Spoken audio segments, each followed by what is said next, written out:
Alright, so I'm Scott from South Florida Insider, and I'm here with... What's up, Scott? I'm Rich from Rev Theory now, and it's been pretty amazing. You know, to say that we're touring with Motley Crue and headlining the first ever second stage on Crue Fest, it's been pretty cool. And what's the experience been like? I mean, because it's a little bit different than some of the other shows that you've done with, whether it was Hinder, Evanescence, so forth. It's just more of a festival feel, you know. So you get a wide range of a fan, which is actually really cool. And with Motley Crue, it's really cool to see how they've, you know, evolved over the years. And yet you still have a 15-year-old kid come to the show wearing a Motley Crue shirt, and then you have a 55-year-old guy come to the show. So it's been great for us because it's been opening us up to, you know, a wide range of fan. And I'm sure you probably heard it plenty of times, but you got to be getting a lot of the wrestlers, like all the people interested in that scene too. Well, yeah, we work closely with the WWE, so we're very tied into that whole culture. You know, we did the theme song for Randy Orton, we had the theme song for One Night Stand and for WrestleMania last year. So that's it's a great world for us to live into.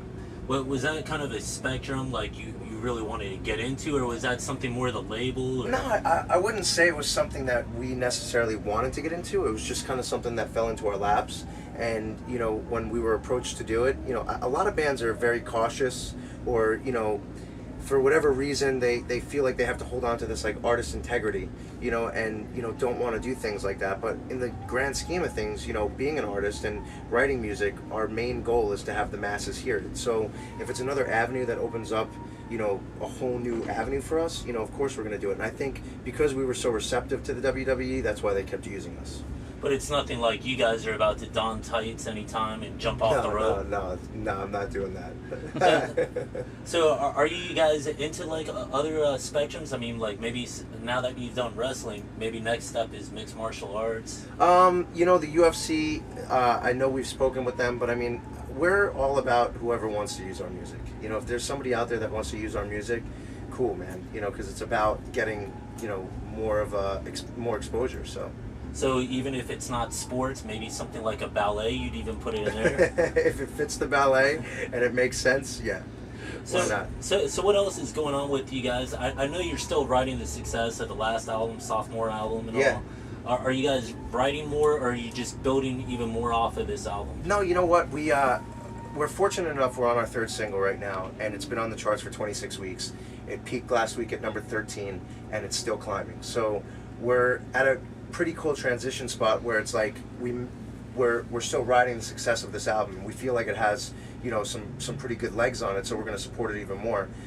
We have another single coming out after this one. It's our first ballad that we're going to release, and but we did start writing because we realized that at some point we're going to have to make a new album, and when it is time to make a new album, you know, we want to be able to be prepared so that we're not gone for too long.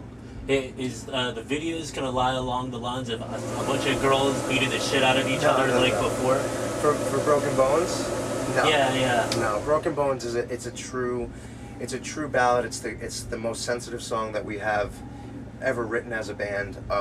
It's about triumph and achievement, and it's about feeling alienated and lonesome and loss, and, you know, everything that encompasses, you know, death and relationships lost. So it's going to be a pretty cinematic and meaningful video.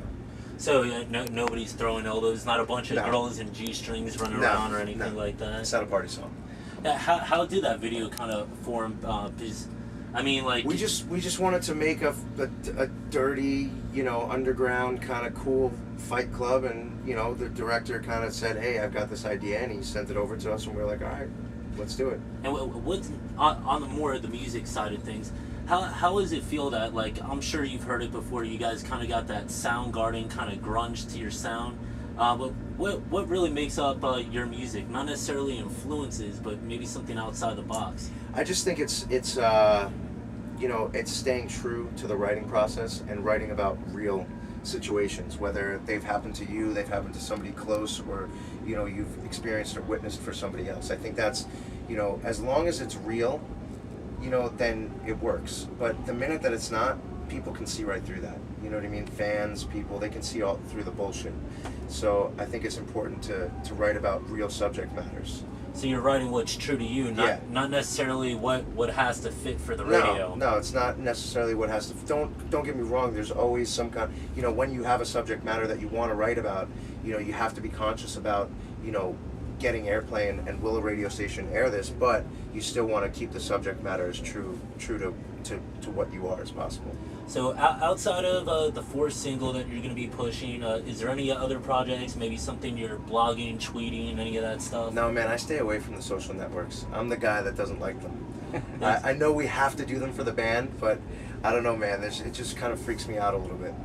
Like, I don't need to know what Joe in Missouri is doing right now. You know what I mean? Like, it freaks me out a little bit. I like to, our band is for the public, but my personal life, I kind of, when you're in a band, it's everything is on display. So I kind of want to hold some things to privacy.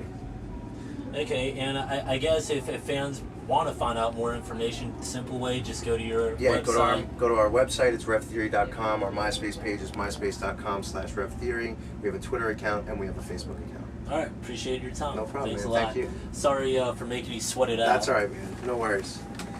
They're just gonna do a quick little photo right in here. Yeah, Here, for sure, dude. If you want, Fuck, you it's can hot.